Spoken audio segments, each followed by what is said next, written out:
158 मागे नेणतेपणे जे घडले क्षमा आता त्याची सीमा करू नये पर नारीचा जय घडेल गमन दावितो वदन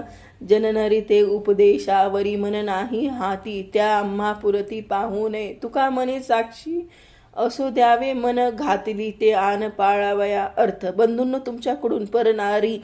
गमनाचे पाप अजाणतेपणे घडले त्याविषयी आता पश्चाताप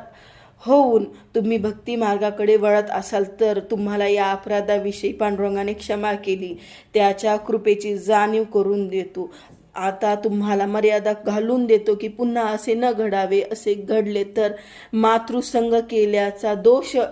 लागेल उपदेश ऐकून ज्याप्रमाणे आचरण करण्यासाठी ज्याचे मन स्वाधीन नाही त्याचे आम्ही तोंड पाहणार नाही तुकाराम महाराज म्हणतात उपदेश पाळावा त्यासाठी मन साक्षी असू द्या अशी तुम्हाला आम्ही आण घातली आहे।